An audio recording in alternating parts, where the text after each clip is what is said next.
आपने लाखों खर्च करके सोलर लगवाया, सोचा अब बिजली का बिल 0 आएगा, लेकिन महीने के आखिर में फिर से बिल हाथ में। बैटरी लगाई, फिर भी बिल आया, तो प्रॉब्लम बैटरी की नहीं, आपके डिसीजन की थी। सोलर में एक गलत चॉइस का असली नुकसान सिस्टम लगने के बाद ही पता चलता है। बैटरी लगवानी है या नेट मीटरिंग? ये सवाल आसान लगता है, पर दोनों ही बड़ी गलती बन सकती है अगर बिना सोचे समझे फैसला लिया। सच तो यह है कि सोलर का पूरा फायदा आपके स्टेट के रूल्स और आपके घर के यूसेज पैटर्न पर डिपेंड करता है। सोलर में गलती का खर्च सिर्फ पैसे नहीं, बल्कि अगले 5 साल तक का फाइनेंशियल घाटा होता है। इसलिए किसी और की देखा देखी या आंख बंद करके फैसला बिल्कुल मत लो। अगर आप सही डिसीजन लेना चाहते हैं तो अभी कमेंट में लिखिए अपना शहर और महीने की एवरेज बिजली यूनिट। मैं आपके यूसेज और लोकेशन के हिसाब से बताऊंगा कि आपके लिए बैटरी सिस्टम ठीक रहेगा या नेट मीटरिंग। ये जानकारी आपके हजारों रुपए बचा सकती है। अब जानेंगे बैटरी के बारे में, उससे पहले हमें फॉलो और सब्सक्राइब करें।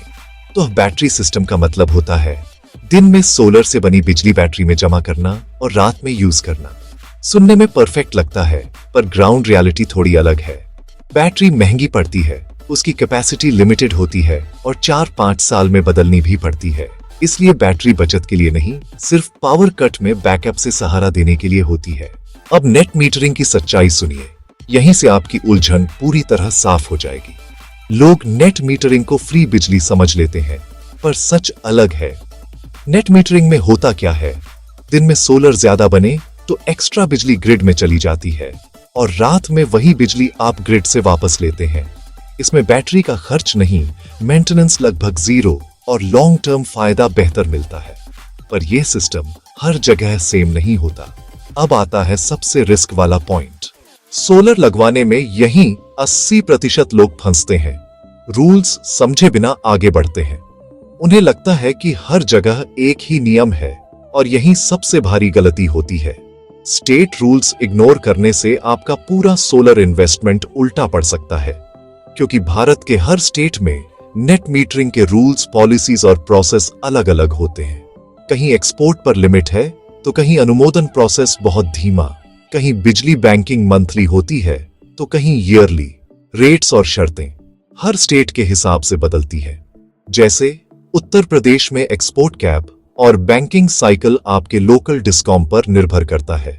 बिहार में घर और बिजनेस के लिए पॉलिसी अलग हो सकती है। उत्तराखंड में रूफटॉप सोलर को बढ़ावा तो है, पर कैपेसिटी पर लिमिट है। इसलिए जो सिस्टम दिल्ली में बेस्ट काम करे वही यूपी, बिहार या महाराष्ट्र में भी उतना ही फायदेमंद हो, ये जरूरी नहीं। पॉलिसी समय समय पर बदलती भी रहती हैं। रूल्स समझे बिना सोलर डिसीजन लेना सबसे बड़ी भूल है। नतीजा, पहले अपने स्टेट के रूल्स समझो, फिर सही चॉइस करो। जो ये न जानते हो उनका सिलेक्शन अक्सर गलत पड़ता है। अब सीधी बात समझो, अगर आप दिन में ज्यादा बिजली खर्च करते हैं तो नेट मीटरिंग बेस्ट रहेगी। अगर आप रात में ज्यादा खर्च करते हैं और पावर कट्स होते हैं तो बैटरी फायदेमंद है। फैसला हमेशा आपके यूज पर हो, इंस्टॉलर की कही बात पर नहीं। अब मैं सीधा फॉर्मूला बताता हूं, थ्योरी छोड़ो, सीधा फॉर्मूला सुनो। बैटरी तब चुने अगर रोज पावर कट्स होते हैं और अगर रात का लोड हैवी है या नेट मीटरिंग की अनुमति नहीं है, और नेट मीटरिंग तब चुने अगर ग्रिड स्टेबल है, दिन का यूज ज्यादा और स्टेट रूल्स क्लियर हैं। गलत चॉइस का मतलब सोलर होने पर भी बिल और स्ट्रेस दोनों। अगला पॉइंट सबसे जरूरी है। सोलर में एक गलत डिसीजन का असली नुकसान सिस्टम लगाने के बाद ही पता चलता है। सोचिए, आपने लाखों रुपए खर्च किए लेकिन बिजली का बिल फिर भी कम नहीं हो रहा। ऐसा इसलिए होता है क्योंकि बैटरी या नेट मीटरिंग दोनों ही गलत हो सकते हैं अगर बिना पूरी जानकारी के चुने जाएं। सिस्टम का गलत साइज चुनना, खराब क्वालिटी की इंस्टॉलेशन या मेंटेनेंस प्लान न होना, ये गलतियां आपको सिर्फ पैसों का नहीं बल्कि कम से कम 5 साल की बचत और मानसिक शांति का नुकसान देती है। इसलिए बिना सोचे समझे कोई भी फैसला मत लो। एक सही शुरुआत के लिए अभी कमेंट में लिखो अपना शहर और आपके घर का मंथली एवरेज यूनिट कंजम्पशन। मैं आपके यूसेज और शहर के नियमों के आधार पर पर्सनल तौर पर बताऊंगा कि आपके लिए बैटरी सिस्टम बेहतर रहेगा या फिर नेट मीटरिंग फायदेमंद है। अगर यह वीडियो पसंद आया तो ऐसी ही प्रैक्टिकल और सच्ची जानकारी के लिए हमारे साथ जुड़ें।